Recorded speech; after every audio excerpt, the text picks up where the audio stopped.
What if a message meant for someone else found its way to the one person who needed it most? And what if that accidental moment became the first step toward healing everything they'd both been running from? Before we begin this unforgettable journey of hope, quiet redemption, and a love that wasn't supposed to happen, don't forget to subscribe to the channel so you won't miss more stories that stay with you long after they end. Now, let's begin. Single Dad replied to a late text that wasn't for him, but the CEO said, "I was hoping you'd come." The text came in just before midnight. Tom Harding squinted at the flickering screen of his old phone, the glow casting sharp shadows across the cluttered table. He had just set down his wrench, wiped the grease from his hands, and was reaching for the lukewarm mug of coffee when the notification buzzed. His son, Noah, 10 years old and curled up on the old couch in the living room, stirred, but didn't wake. Tom glanced at him, then at the message.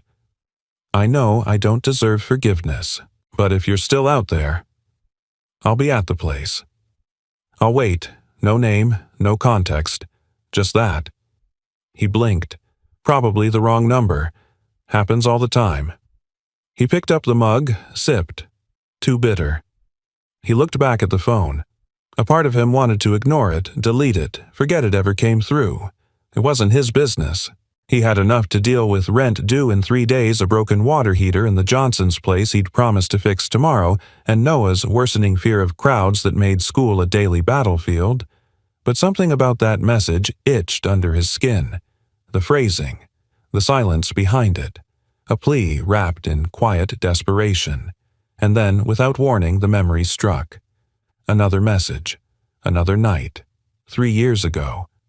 Tom, stuck in traffic, phone buzzing in the passenger seat. He hadn't checked it right away.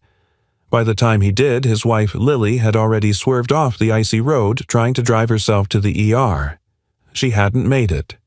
His throat tightened. He looked at Noah again.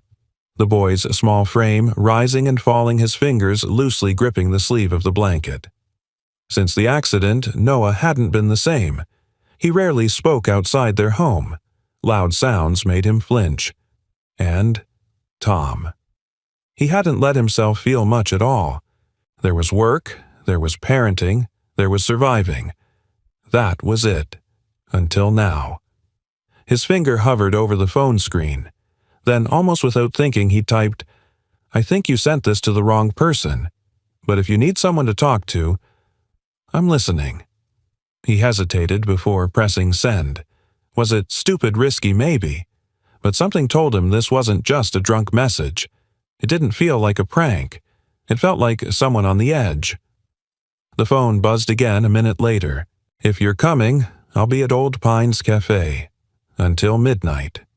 He stared at the words. Old Pines.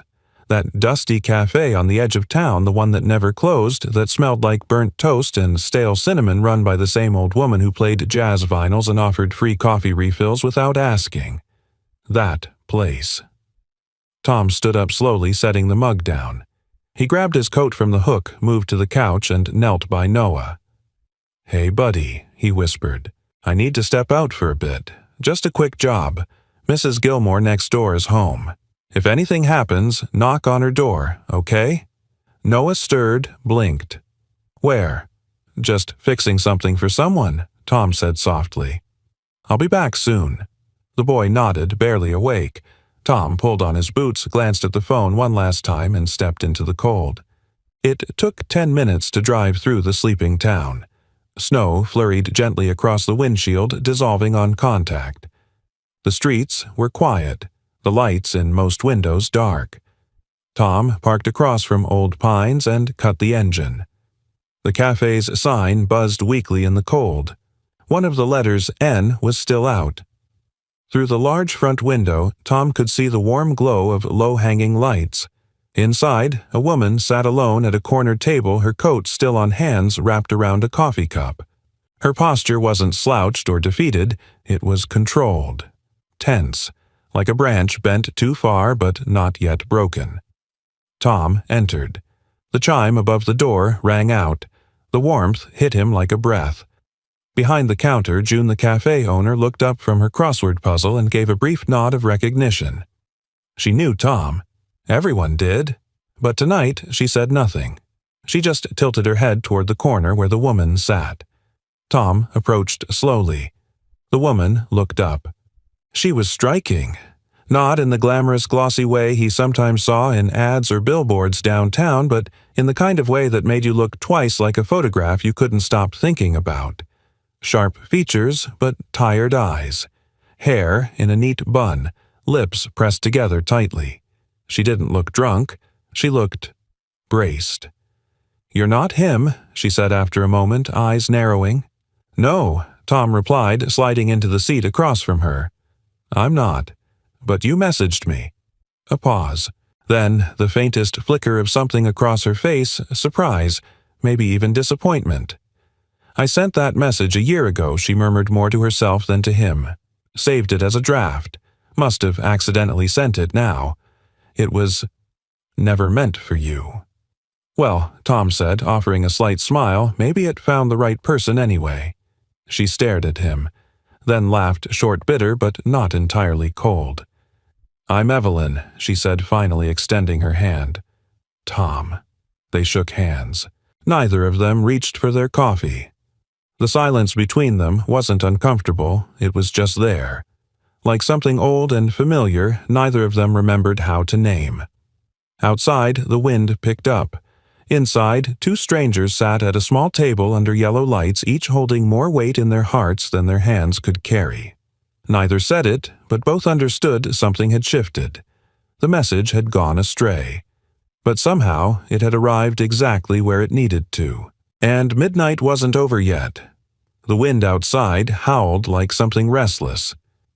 Inside Old Pine's cafe, the world felt paused, as if the hands of the clock were waiting for something more human than time to pass.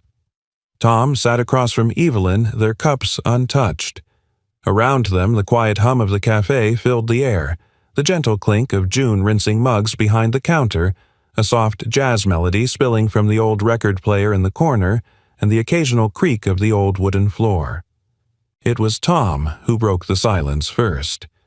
"You okay?" he asked softly. Evelyn looked at him, her expression unreadable. She had the kind of presence that made people sit straighter. Even now, in jeans and a gray wool coat, hair slightly disheveled from the wind, she carried herself like someone used to being in charge, but deeply, quietly exhausted. "No," she said, "but I'm better than I was an hour ago." Tom nodded slowly. He understood the kind of tired that didn't go away with sleep. Evelyn shifted in her seat, gaze falling to her hands still clasped around her coffee cup. It was stupid. The message. "I shouldn't have sent it." "You didn't," he replied gently. "You said it was a draft from a year ago." She let out a humorless breath. "That's the thing, Tom. I remember writing it. I'd just come out of a boardroom meeting and everyone was celebrating some $1 million contract. I went into the bathroom and cried so hard I tore my mascara into the seams of my sleeves." Tom remained quiet. "I wrote that message thinking I might send it to someone," she said, her voice catching. "But I never hit send. Or I didn't think I did. I saved it, closed the app, got in my car, went home, drank a bottle of wine, cried again, woke up, went back to work, and kept going. That's what you do, right? You keep going." He studied her. The CEO mask was slipping, but beneath it, was the real her. The version that had been standing at a cliff's edge whispering for someone to see her without ever saying a word. "I don't think it was stupid," Tom said finally. "I think it was brave." Evelyn blinked, taken aback. "I mean, who writes a message like that unless they're still holding on to something, a shred of hope? Or even just a question no one's ever bothered to answer?" She swallowed suddenly, blinking faster than before. "I didn't expect anyone to show up," she whispered. Tom offered a wry smile. "I didn't expect to leave my house tonight either. My son's probably dreaming I'm off fighting aliens." Evelyn chuckled genuinely this time. The sound surprised even her. "Is he little 10? Tom said, pride sneaking into his voice. "Name's Noah. Smart kid, loves model cars and refuses to eat anything green. Sounds like he's got good taste." They both laughed softly as if afraid the moment might break. Evelyn sat back in her chair. Her fingers loosened from the coffee cup, finally letting it go. "So what do you do, Tom? Besides answering strange texts and rescuing strangers from their regrets?" "Handyman," he said simply. "Repairs installations. Used to be a mechanical engineer." Life shifted. She raised an eyebrow. "That's a long way to fall." Tom didn't flinch. No, just a different ladder. Evelyn studied him for a moment, her expression unreadable again. June approached with a quiet grace and set down 2 fresh mugs of cocoa. She didn't ask, didn't interrupt, just smiled kindly and walked away. "I don't know why I stayed here tonight," Evelyn said after a long pause. "I told myself I'd leave at midnight, that I'd get up, walk out, and never look back, like I always do. But you didn't." She stared into the swirl of her drink as if it might reveal something. "No, I didn't, because something in me wanted someone, anyone, just to show up." Tom sat still, letting the moment stretch. "And you did," she said quietly. "And you're not even the right person." Tom looked at her gently. "Maybe not, but I'm here." That silenced her. For a moment she didn't speak. Then she whispered almost to herself, "It's been a long time since I believed someone would show up." He wanted to ask what happened. Who hurt her? What kind of scars she carried beneath the calm exterior? But he knew better. Some stories don't come out when asked. They come out when they're ready. Like old wounds, they wait for the right touch to reopen, only this time to heal. Outside, the snow had begun to fall more steadily, softening the world with its hush. "I should probably let you go," Evelyn said, standing. "You have a child to get back to. A life. And I've already taken more of your night than I should have." Tom stood as well, pulling on his jacket. "I didn't come here by accident, Evelyn. And I don't think you stayed here by accident either." She paused at the door, her hand on the handle. Then slowly she turned. There was vulnerability in her eyes now. Real, raw, and unguarded. "I own a place a few miles outside town," she said hesitantly. "Old house, falling apart. I've been meaning to get it fixed for a while now. Can't bring myself to step inside it, though." Tom looked at her, then nodded once. "Give me the address. I'll take a look." The door swung open, letting in the cold. But as they stepped into the snow together, 2 strangers whose lives had barely brushed, there was a quiet warmth between them. The kind that doesn't shout, the kind that waits patiently to be trusted again.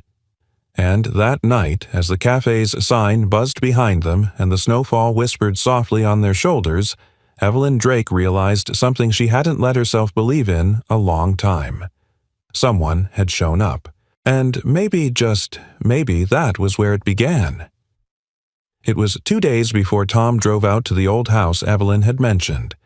The address she'd scribbled on the back of a napkin led him past the edge of town where the streetlights faded and the fields opened wide into winter, still silence. The house stood near the bend of an old road hidden behind a grove of leafless trees, its porch sagging, its windows clouded with time. Tom parked his truck by the crumbling fence, took a breath, and stepped out. The cold air bit through his jacket. He looked up at the house, one hand on the strap of his tool bag, the other adjusting the cap on his head. A house like this had stories. He could feel them pressing against the walls like forgotten breaths. He knocked on the front door once, then again. No answer. He tried the handle. It turned with a reluctant groan. Inside, the air was stale, laced with dust and memory. The floor creaked beneath his boots. He paused in the entryway, letting his eyes adjust to the dimness. The furniture was covered in white sheets like ghosts trying to sleep. The hearth was cold. The smell of cedar and age lingered in the wood-paneled walls. And then her voice. "I didn't think you'd actually come." He turned. Evelyn stood at the top of the stairs, dressed not in business attire but in a thick sweater and jeans, her hair loose feet bare on the creaking wood. She looked smaller here somehow. Or maybe just realer. "I said I would," Tom said. She descended the stairs slowly, hand trailing the railing. "I thought you might reconsider. People usually do when they see this place." Tom looked around. "It has good bones." Evelyn huffed a laugh. "That's a polite way of saying it's falling apart. I've worked with worse." He smiled. "Way worse." They walked through the rooms together, her quietly observing him, taking notes, inspecting pipes, testing light switches that didn't respond. He asked questions about the wiring, the foundation, the plumbing. She answered most with shrugs or murmurs. In the kitchen, they stopped. A rusted teapot sat abandoned on the stove. A child's crayon drawing was still taped to the side of the fridge, its colors faded. A crooked heart in the corner bore a shaky signature. E.D. Tom looked at it. "Yours," she nodded. "I must have been 5.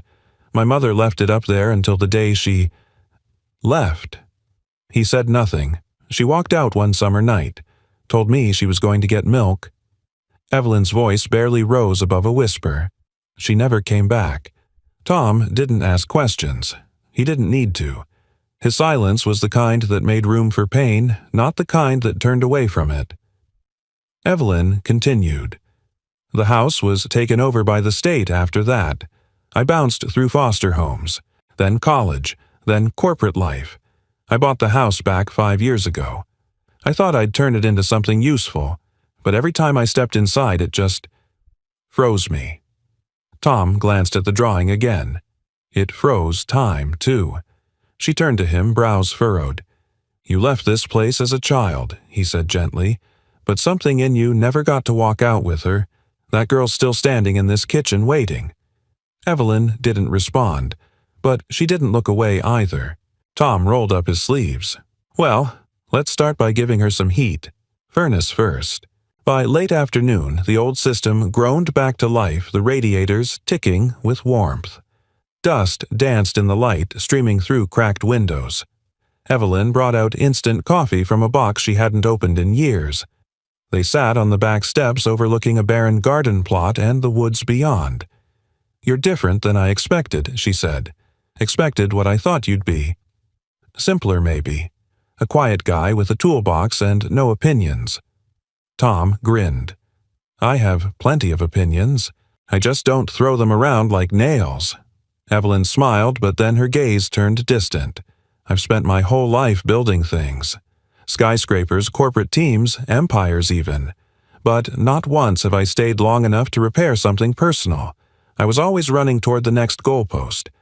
What changed?" She looked at him. A message I didn't send somehow found its way. He looked down at the coffee in his hands. "You're not the only one who's been stuck in place." She turned to him, listening. "My wife died 3 years ago," he said quietly. "She sent me a text. I didn't see it until it was too late. I was working late, stuck under a water tank at a job site. By the time I got home, the ambulance was already there." Evelyn's breath caught. "Tom, I'm sorry." He nodded. Noah was 5. He was in the car with her. Nothing major, just bruises. But he saw it all. And since then, he's never been the same. He talks to me, but he shuts down with anyone else. Won't speak at school. Panics around strangers. You've raised him alone, every day since. Silence fell between them again, but not the heavy kind. It was a space, a breath. A place where grief could sit beside another person's without needing to be explained away. "I don't really know why I asked you to come," Evelyn murmured after a long pause. "I just knew I couldn't face this place alone." Tom didn't hesitate. "Then I'm glad I showed up." She looked at him, truly looked, and something softened in her posture. Not submission, not vulnerability, something closer to release. As the sun began to dip behind the trees, casting long shadows across the frozen ground, Evelyn reached inside her coat and pulled out the old napkin he had returned with. She smoothed it flat on her lap and stared at the message scribbled on it. "I'll wait. I didn't even remember writing this," she said, voice trembling. "But it found its way to you." Tom looked at her steady and sure. Maybe it was meant to. And in that moment, Evelyn Drake, CEO strategist survivor, let herself believe something she hadn't in a very long time, that maybe some messages don't get lost. They simply wait until the right person is ready to hear them. Tom didn't bring Noah the first few times he returned to work on the house. He wasn't sure how Evelyn would respond to his son's quiet presence, and more than that, he wasn't sure how Noah would respond to the house. But one Saturday morning after Tom caught him tracing tire marks in flour on the kitchen floor with a toy car, he paused. Something about the way the boy looked up hopeful curious made Tom think maybe it was time. "Want to come with me today?" Tom asked. Noah blinked. "To the house?" "Yeah, that old place I told you about." The boy clutched the car tighter. "Will it be loud?" Tom smiled, just the creaky kind of loud. "I'll be there. You can stay in the living room or explore if you want. No pressure." Noah thought about it, then nodded, slow but firm.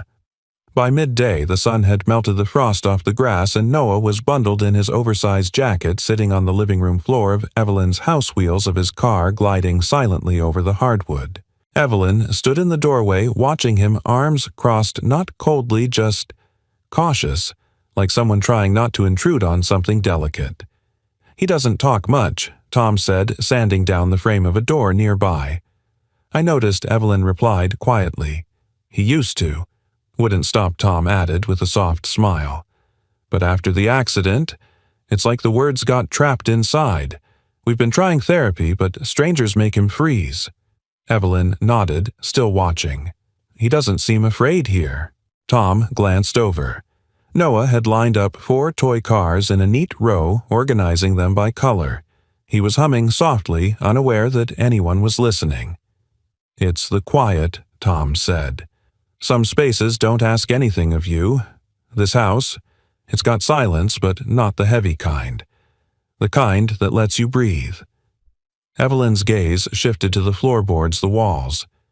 "It wasn't always like that." Tom paused his sanding. "You've been remembering things, haven't you?" She hesitated, then said, "The kitchen used to smell like nutmeg. My mom loved to bake, but she'd only do it when my father was gone. It was like she saved joy for the times she felt safe." A pause. She was never really safe. Tom listened, eyes focused but quiet, giving her space. "One night I spilled milk all over the kitchen floor," Evelyn continued. "I was maybe 6.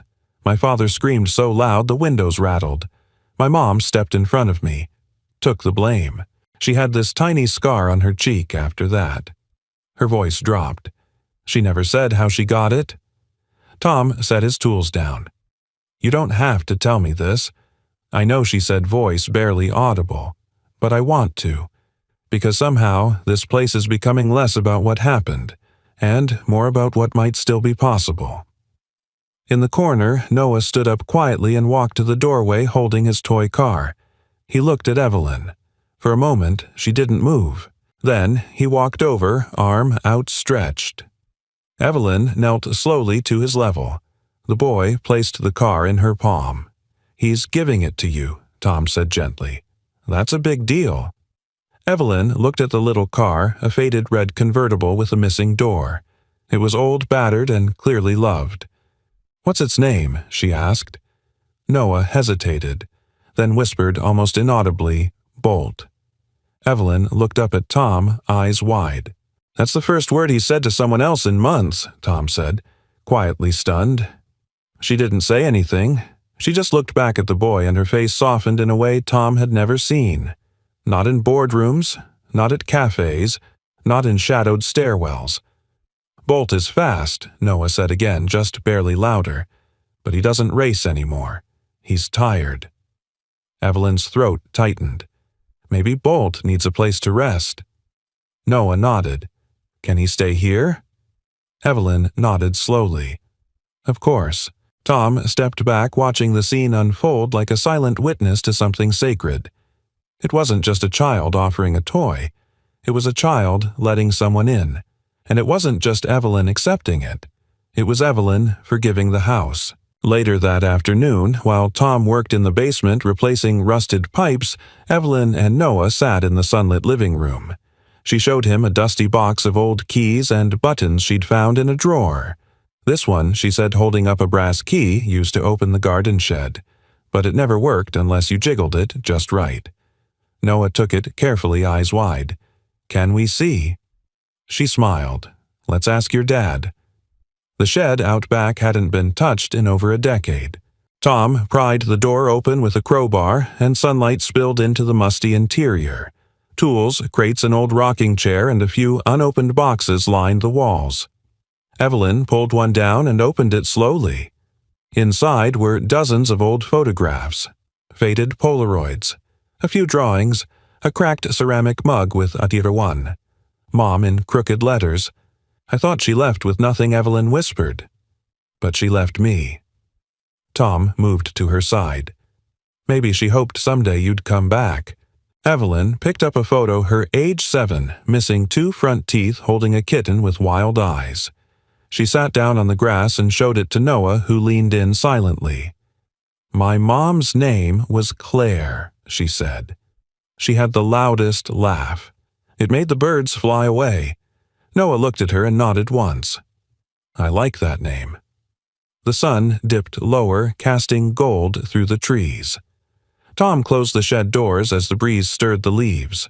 He looked at Evelyn and Noah sitting side by side in the grass, the boy rolling a second toy car toward her outstretched hand. Something was happening.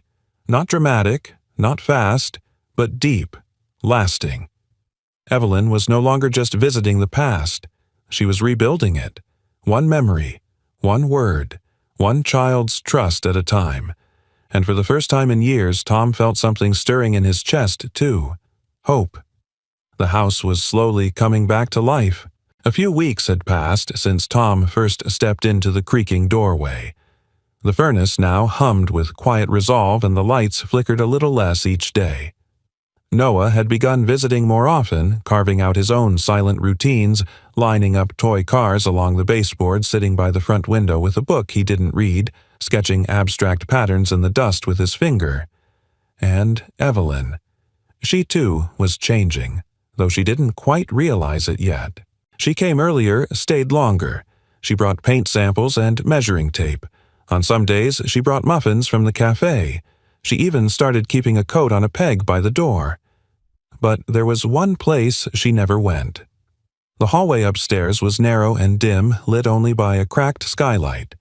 At the far end stood a door-paint peeling brass knob, tarnished, a faint outline of fingerprints smudged around the frame. It had been her childhood room. She never mentioned it, never acknowledged it. If Tom ever caught her glancing that way, her shoulders would stiffen, her mouth harden. And so he left it alone, until one day Noah didn't. It was a quiet Wednesday afternoon. Tom was under the kitchen sink, replacing a valve, humming tunelessly to himself. Evelyn was outside, taking a call from her assistant, pacing the porch. She rarely brought work here anymore, but the call had been urgent. Inside, Noah wandered the upstairs hallway. He'd never been told not to. And children, especially those who don't often speak, move like water slipping through cracks adults don't expect. He stood before the closed-door toy car in one hand. He tilted his head, listening. The house didn't breathe exactly, but this room felt like it was waiting.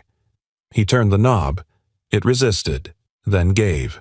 The hinges squeaked in protest as the door opened inward, revealing a world long forgotten by everyone but the walls themselves. The room was small, the air stale. Dust floated in beams of sunlight slicing through the half-closed blinds. A single bed sat pushed against the wall, covered in a faded patchwork quilt. A dollhouse leaned sideways on a crooked shelf. One corner of the room was covered with childlike crayon drawings, stars, heartstick figures with lopsided smiles. Noah stepped inside slowly. His footfall stirred the dust like memory. He crossed to the shelf and ran a finger along the edge of the dollhouse, then glanced at the wall.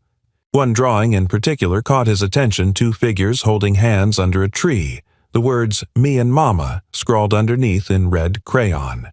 Behind him, footsteps thundered up the stairs. Noah Evelyn's voice was sharper than it had ever been, laced with something raw. He turned as she appeared in the doorway, breath-short hand gripping the frame like it anchored her to the ground. "What are you doing?" she demanded. Noah shrank back slightly, clutching his toy.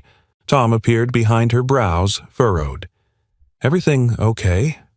Evelyn didn't answer. Her eyes were locked on the room.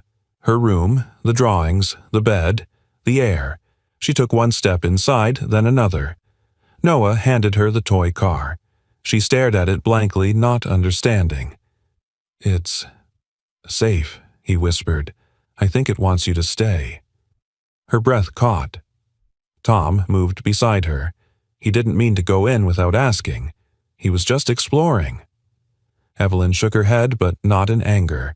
"It's not that," she said, voice breaking. "It's just, I haven't seen this room in 30 years. Tom and Noah watched in silence as she stepped fully inside. Her hand brushed the quilt. Her fingers reached for the drawing on the wall.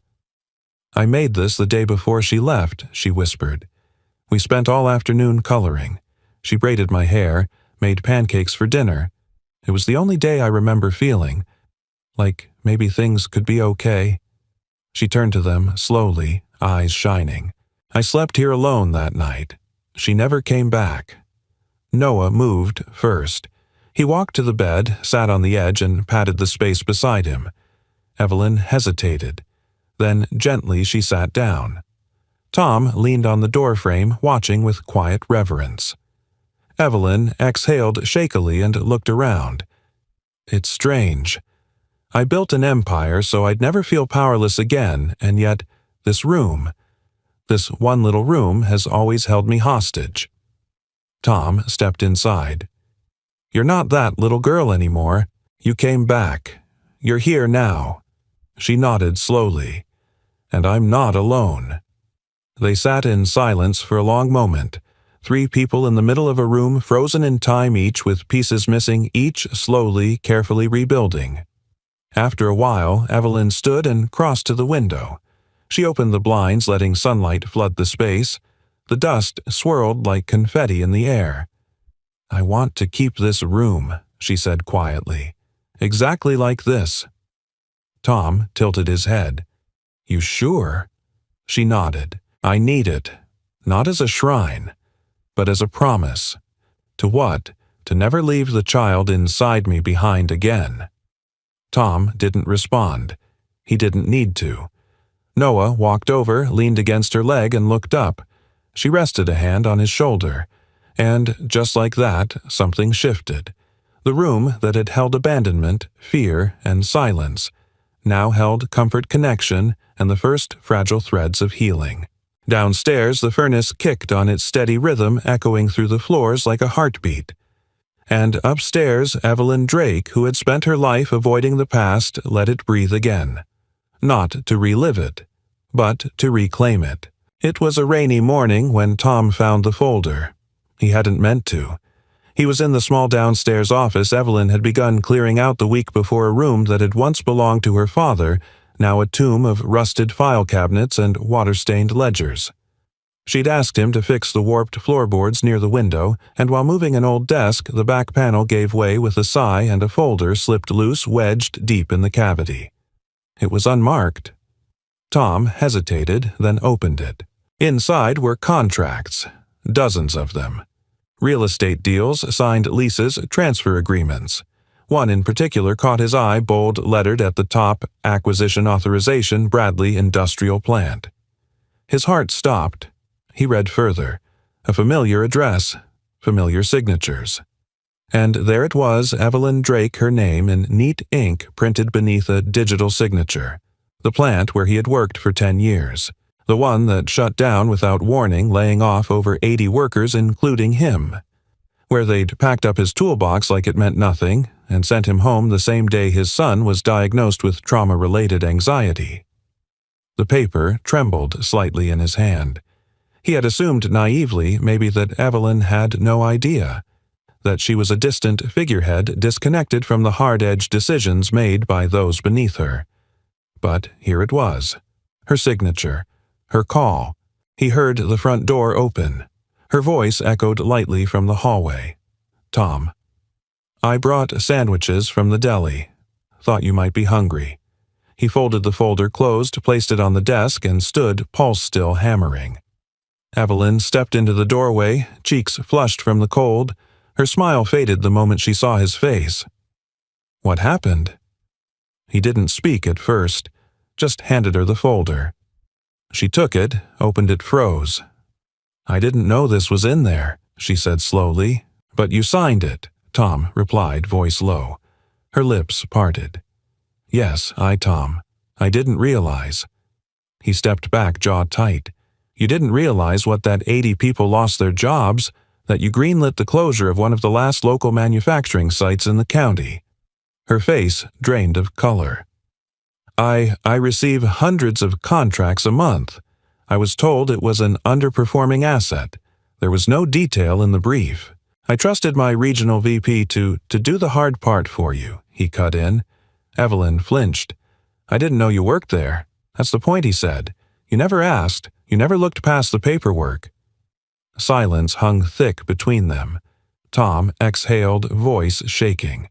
"I lost everything that year. My job, my insurance, my ability to keep Noah in therapy. I couldn't even afford to get our car fixed when winter came. I'm so sorry," she whispered. He looked at her. Really looked. The woman who had come undone in the kitchen of her childhood home, who had knelt beside his son without hesitation, who had slowly, unknowingly begun stitching his world back together. And yet, she had also been the one to tear it apart.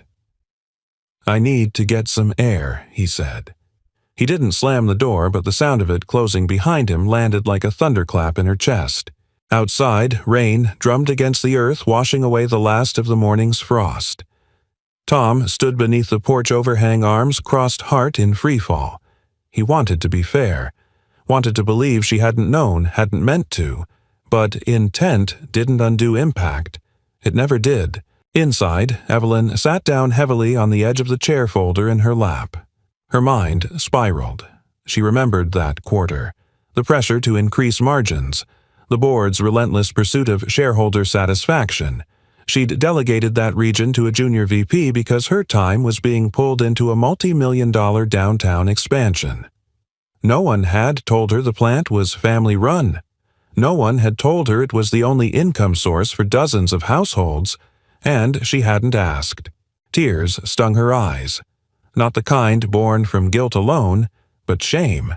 And the slow, painful realization that for all the walls she'd broken in her personal life, the walls she'd built professionally might have hurt more people than she could count. She found Noah's sketchpad on the living room floor. A new drawing, a house with lights in every window, 3 stick figures. One had curly hair like hers. She pressed a hand to her chest. That evening, when Tom returned to pick up his tool bag, Evelyn was waiting on the porch. He didn't look at her. "I made a list," she said softly. He paused. "A list of every site we closed during that year, every community we left behind. I started calling people, former employees, site managers, even church pastors in those towns." Tom turned slowly. "I can't undo what's been done," she said, a voice breaking. "But I can own it, and I can do better. Not just for the ones I see, but especially for the ones I didn't." He said nothing, eyes scanning her face. "I've also spoken with the board," she added. "I'm reallocating my bonuses this year to fund local repair programs and job placement assistance in the towns affected. It's not enough, but it's a start." He studied her. "Why tell me all this? Because I need you to know," she said, "that you weren't invisible. Not then. Not now." The rain had stopped. The sky cracked open above them in bands of gold and violet, the storm having washed the world into something quiet, raw, and new. Tom walked up the steps, his gaze softening. He didn't take her hand, but he didn't turn away either. And in that stillness, something held frail, yet unbroken. The beginning of trust earned the hard way. She handed him the sketchpad. "Noah left it," she said. "I thought you should have it." He opened it slowly. The drawing was different now. There was a tree beside the house, a car in the driveway, a sun peeking through the clouds. But most striking of all, each figure now had a name scrawled below it. Noah, Dad, Evelyn. Tom's hand trembled. Sometimes forgiveness doesn't come with a grand gesture. Sometimes it comes in pencil, one careful letter at a time. The following weekend brought sunlight the kind that stretched across windows like forgiveness. The house felt different now, warmer, lived in. Evelyn had started showing up before Tom did, sometimes already unpacking boxes or scrubbing window panes with sleeves rolled up hair tucked into a bandana. Tom had begun to come back without hesitation. They didn't speak about the folder again, not directly, but something in the air between them had shifted thicker with honesty, thinner with fear. What neither of them expected was for Noah to speak again. It happened on a Saturday early afternoon. Evelyn had taken out a few old picture frames she'd found in the attic. Most were cracked or yellowed with age, but one held a photo she couldn't let go of her mother seated on the porch steps, arms around a little girl with wild brown curls and scraped knees. She'd left the photo on the coffee table while cleaning up. When she returned from the kitchen with lemonade, she found Noah standing by it, unmoving. He stared at it for a long time. Then he turned to Evelyn. "Was that your mom?" The words were soft, careful, but unmistakable. Evelyn nearly dropped the glass. "Yes," she said, her voice catching. "That's her. Her name was Claire." Noah nodded thoughtfully, then pointed at the little girl. "You look like her." Evelyn sat down slowly. "That's what people used to say." She smiled. "Big," Noah said, almost to himself, like she didn't want you to be scared. Tom, who had just stepped in from the hallway with his toolbox, froze. He watched his son wide-eyed. Evelyn looked up at him, neither of them daring to speak, afraid the moment might shatter. Noah touched the edge of the photo frame. "My mom used to sing to me, in the car. After the crash." I forgot her voice. The words were plain, but they tore through the room like glass. Tom swallowed hard. Evelyn reached out and gently placed her hand over Noah's. "You didn't forget. It's just sleeping inside you. Sometimes love hides in quiet places until we're ready to remember." Noah looked at her, really looked, then leaned in and whispered, "Do you think she's proud of me?" Tears welled in Evelyn's eyes. "I think she's proud of you every time you wake up and try again." Tom had never seen his son lean against someone like that, someone who wasn't him. But there he was, pressed into Evelyn's side as if he'd been doing it forever. And Evelyn. She didn't flinch. She didn't pull away. She wrapped her arm around him and held him like a promise. That night, they had dinner together in the dining room, the three of them around a table that hadn't hosted a meal in decades. Evelyn lit 2 candles. Tom brought chili in a crock pot. Noah set the table in precise little rows, placing spoons like treasures. "Do you want me to say grace?" he asked at one point, then added quickly, "Even if I don't know how to do it." Like church, Evelyn smiled. "Maybe you can just say what you're thankful for." Noah thought for a moment. "I'm thankful for chili, and the tree out back, and that Bolt got his wheel fixed." Tom smirked. "Anything else?" The boy looked down at his lap, then up again. "I'm thankful for Evelyn." There was silence. Evelyn blinked hard, then reached across the table and squeezed his hand. "I'm thankful for you too, Noah." Tom didn't speak. He just looked at them, 2 people who had never been meant to cross paths yet somehow found each other in a house full of old echoes. Later that evening, after Noah had fallen asleep on the couch, Evelyn sat on the porch with Tom. A blanket draped over both their shoulders, mugs of tea cradled between their hands. "He's healing," Evelyn said quietly. "So are you." She glanced at him. "It's strange, isn't it? How someone so small can carry so much and still forgive without even being asked to." Tom's voice was low. "He doesn't know how to hate. He never learned. I think that's what saved him." Evelyn stared out at the trees swaying in the dusk. "I spent years building walls so no one could reach me. I thought power meant protection. I thought strength meant staying alone. And now she leaned her head against his shoulder. Now I think maybe strength is letting someone sit next to you when the storm hits. Tom didn't move. He just breathed her in. A breeze stirred the wind chimes above them. Evelyn closed her eyes. "You know," she said after a pause, "my mother used to sit right here. At night, when my father was out, she'd hold my hand and tell me there was more than this town, more than this pain. I never believed her. But she was right," Tom said. Evelyn opened her eyes. I want this place to mean something again. It already does. No, I mean, for others. For people like us. People who've lost things they don't talk about. People who are trying to find their voice again. Maybe it could be a place where they come to rest. To feel safe. Tom looked at her, the idea taking shape between them like something half-remembered and fully alive. A home for second chances. She smiled. Exactly. Inside, Noah stirred on the couch. He opened his eyes slowly and glanced toward the door. He could see them through the glass, his dad laughing softly and Evelyn, her head resting gently against him. He closed his eyes again, safe in the rhythm of their voices, the hush of wind in the trees, and the warmth of knowing that for the first time in his young life, he wasn't waiting for someone to leave. He was learning what it felt like when people stayed. The sky had turned a muted gray, heavy with late autumn weight as Evelyn drove alone into the city. It had been months since she stepped foot in her penthouse apartment overlooking downtown. The silence there no longer felt like peace. It felt like distance. She walked into the space, slowly keys jangling in the hollow entryway. Glass walls, gleaming counters, designer furnishings, everything polished and precise. Everything she'd once believed proved she'd made it. Now it all just felt cold. She stood in front of the sleek black console table in her foyer where a single white envelope waited. Her name written in handwriting she hadn't seen in years. Daniel, the man who had once promised her forever.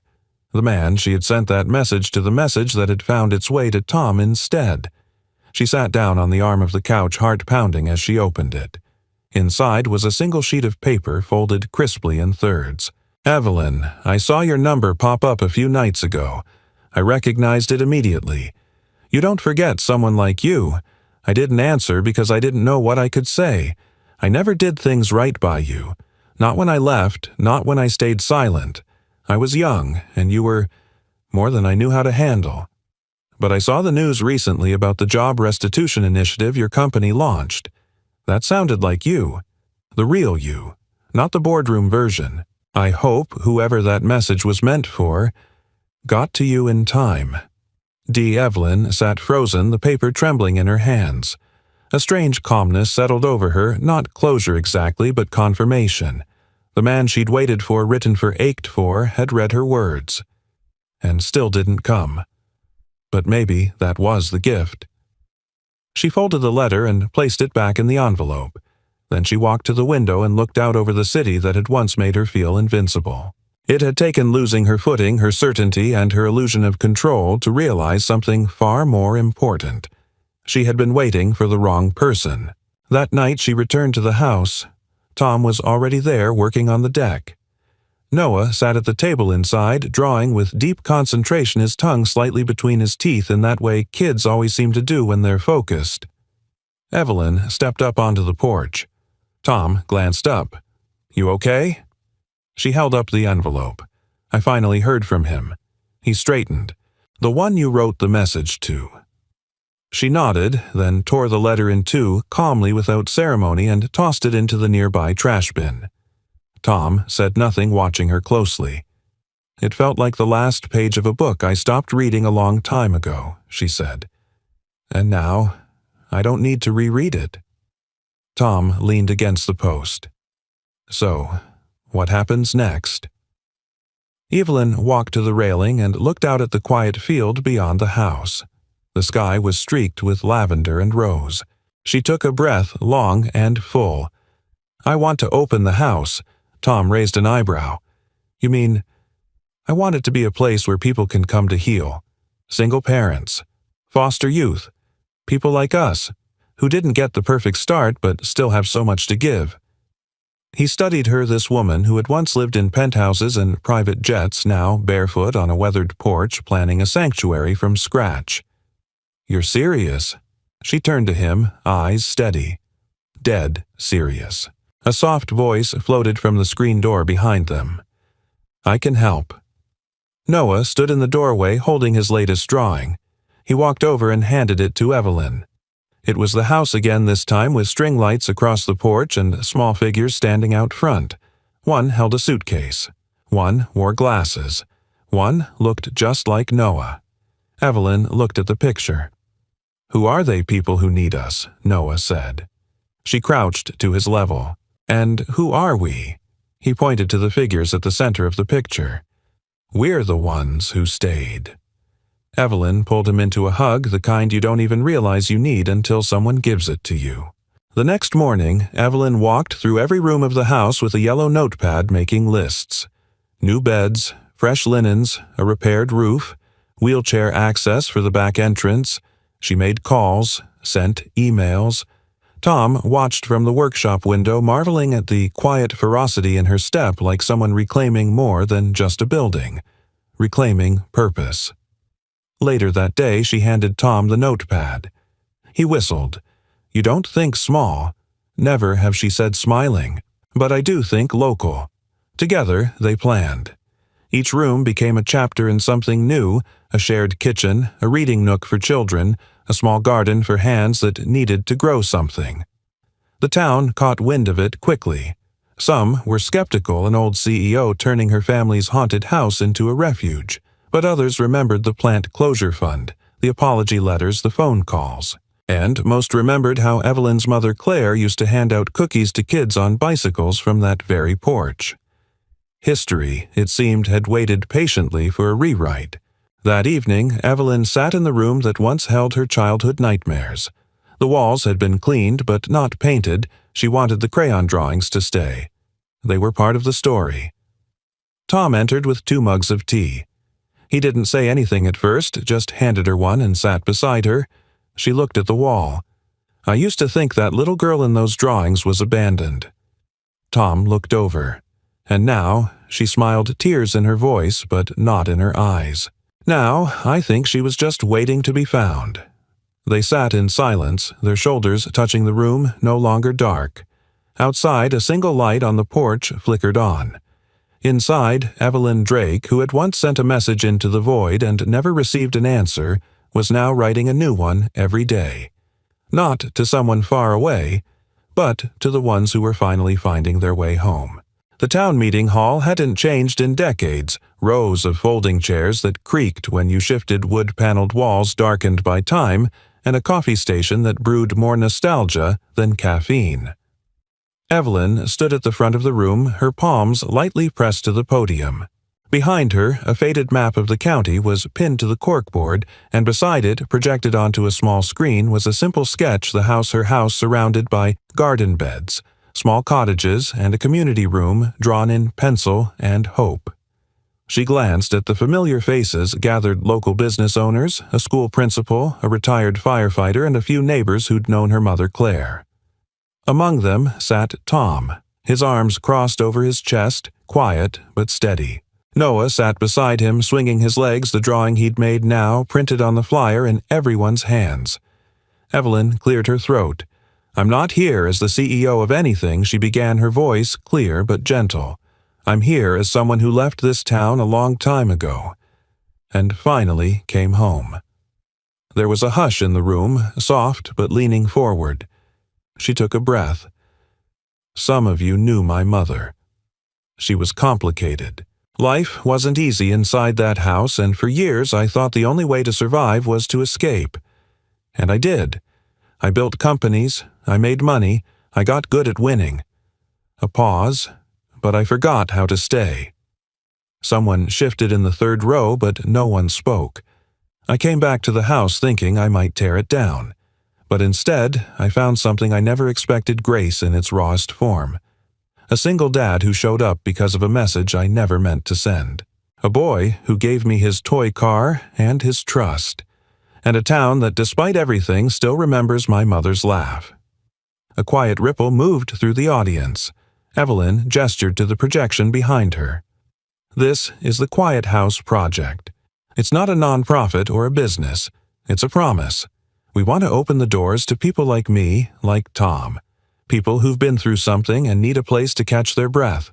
Parents trying to rebuild. Kids who've slipped through cracks.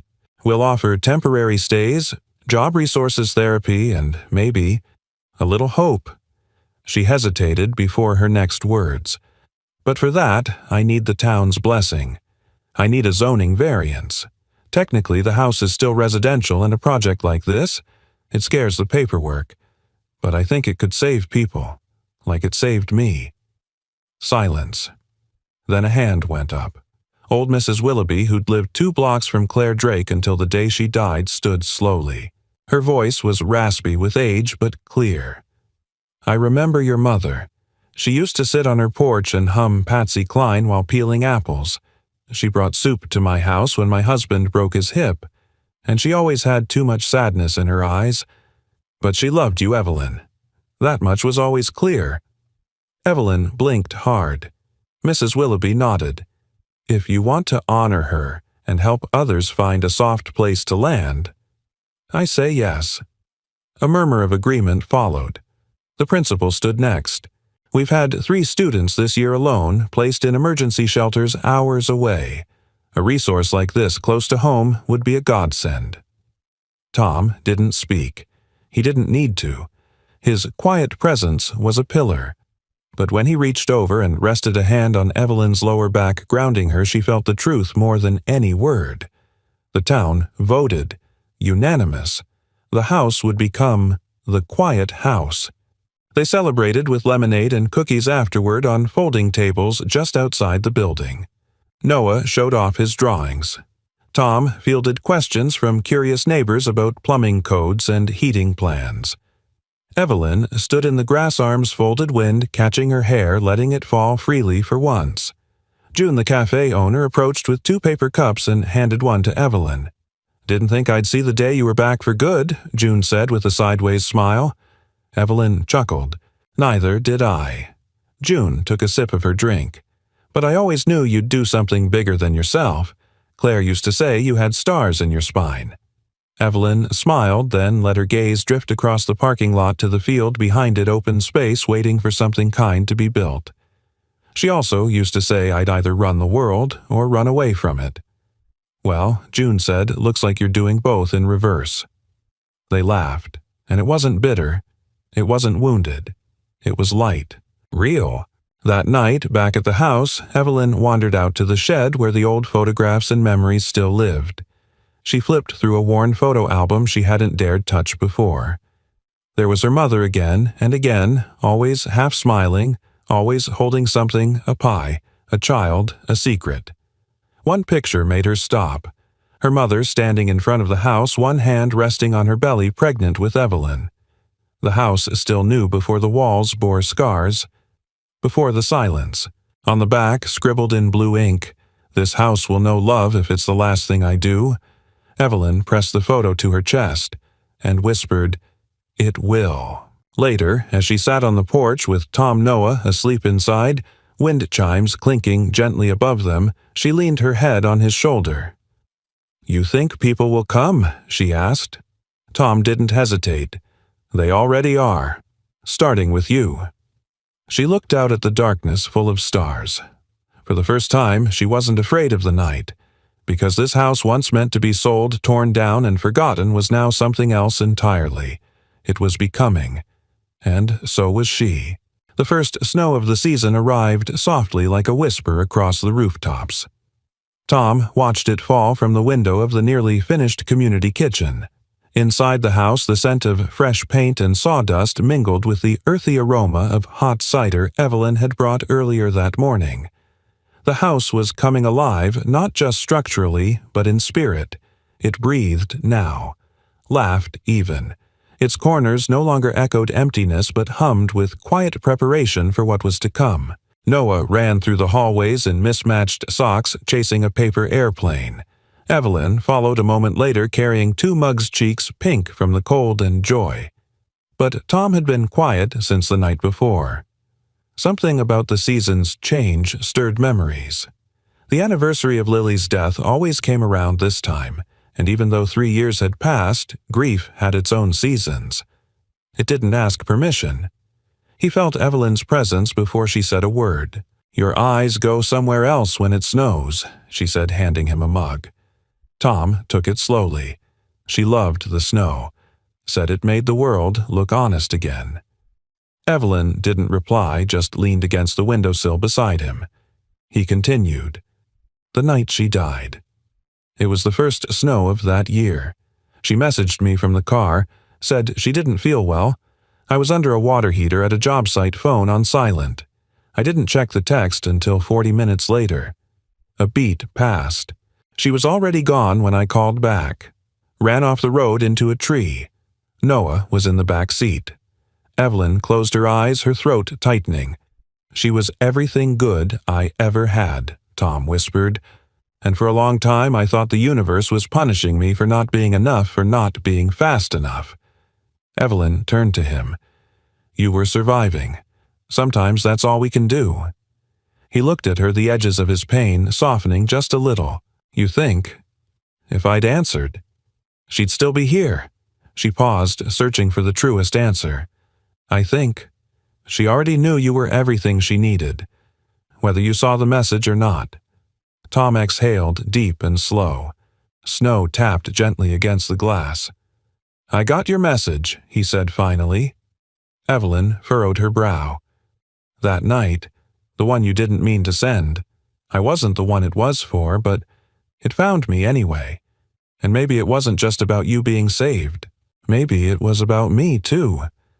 She blinked, eyes glassy. "Tom, you showed up," he said simply, "in the middle of your own mess. You stayed, and you let me stay too." The warmth between them was no longer tentative. It was rooted, steady. Not passion exploding in a fire, but the quiet kind that doesn't burn out. That evening, Evelyn returned to the cafe for the first time since that night. She sat at the same corner table under the same pendant light that buzzed faintly like an old memory. June brought her tea without asking. "You're glowing," June said with a smile. "Looks good on you." Evelyn chuckled. "Feels unfamiliar, like wearing shoes that finally fit." She pulled a card from her coat pocket. On it were hand-lettered words. "You're invited to the quiet house, a place for rest, repair, and rediscovery." She placed it on the table, sliding it toward June. "You were the first person who showed me kindness in this town when I was young," Evelyn said. "Now I want this house to do the same for others." June touched the card, nodded slowly. "Your mother would have wept if she saw this." Evelyn's breath caught. "You think so? She wanted better for you, even when she couldn't give it herself." They sat in silence, sipping tea as the world outside blurred with snow and headlights. Then Evelyn reached into her bag and took out her phone. Her fingers hovered over the screen. She opened the old message thread, the one that had accidentally been sent months ago. Still there, still unsent by her own hand, as if the universe had whispered it forward on her behalf. This time she typed something new. "I sent a message into the world," the wrong person answered. Or maybe the right one. She paused, then deleted it. Instead, she stood, placed her coat over her arm, and left a different note on the napkin beneath her tea. "If you ever come looking, don't. I'm not waiting at the cafe anymore. I've gone home." She stepped out into the night, the bell above the door ringing behind her like closure. Back at the house, Tom was tucking Noah into bed. The boy had drawn a new sign for the front gate in crayon and tape. "Welcome to the quiet house. Kind people inside." As Tom pulled the blanket over him, Noah whispered, "Are we going to stay here forever?" Tom paused, brushing a hand through his son's hair. "If it feels like home. Maybe we already are." Evelyn stepped through the door just as the clock struck midnight. Her boots dusted in snow, her cheeks flushed but her eyes bright and calm. Tom met her in the hallway. No words, just a look. She smiled and placed something in his hand. It was the torn napkin from the cafe. On the back, in her handwriting, "I'm not waiting anymore. I'm building something worth staying for." He read it, folded it carefully, then pulled her into his arms, their bodies warm against the chill that crept through the windows. Outside, snow blanketed the steps. Inside, love settled without pretense, without fear. And somewhere in the town, maybe someone still wandered into cafes looking for someone who never showed. But Evelyn. She had stopped looking.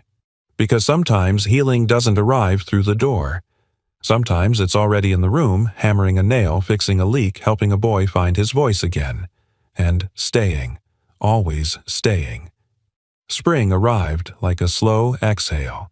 At first, it crept in, quietly melting the last of the snow from the window ledges, coaxing crocuses out of the ground beside the porch, stirring birdsong back into the trees that had stood silent all winter. Evelyn stood at the kitchen window of the newly opened quiet house watching a boy in a yellow raincoat plant a tomato seedling beside Noah, who gave instructions in gestures more than words. There were 3 families staying in the house now. Each had their own story. A young mother fleeing a controlling relationship, a Vietnam vet raising his granddaughter, a teenager transitioning out of foster care. No one was perfect, but every day something bloomed. Evelyn sipped her tea and smiled to herself. She hadn't worn heels in 4 months. Her old wardrobe, the crisp suits, the precise lines hung untouched in the attic. She didn't need them anymore. Out here among paint cans and repaired fences, she had found something better than control. She had found connection. The front door opened behind her and Tom stepped in, dusting dirt from his jeans. Garden beds are in. Noah's teaching Kevin how to draw race cars now. "He's getting really good with the other kids," Evelyn said, setting her mug down. Tom came closer, wrapping his arms around her from behind his chin, resting on her shoulder. "That's because this place gave him something he didn't have before." "What's that?" Tom smiled against her skin. "A reason to feel safe." They stood there a while, letting the moment settle warm and steady. The official open house was scheduled for that weekend. Neighbors came by with pies and casseroles. Volunteers showed up with toolkits and folding tables. Local officials sent flowers, and the town paper ran a front-page story titled "A House with a Second Heart." There were no ribbon cuttings, no red carpets, just a welcome sign hand-painted by Noah and Kevin that read, "Come as you are." In the living room, Evelyn stood before a fireplace she and Tom had restored themselves, stone by stone, brick by brick. Her voice trembled only once when she spoke. "My mother once told me this house would know love, even if it was the last thing she did. I didn't understand her then. But I do now. This place isn't perfect. Neither are the people in it. But we've stopped waiting for someone to save us. We're doing it together." Applause filled the room, but Evelyn's eyes found just one face, Noah, standing near the stairs holding the first message she ever wrote. The one that had gone to the wrong person. Or maybe the right one all along. That evening, when the house quieted and the guests trickled out, Evelyn walked alone to the back field. A single bench sat beneath a blooming cherry tree Tom had planted for her birthday. She sat, letting the fading sun rest on her skin. In her hand, she held the napkin. "I know I don't deserve forgiveness, but if you're still out there, I'll be at the place. I'll wait." It felt like another life.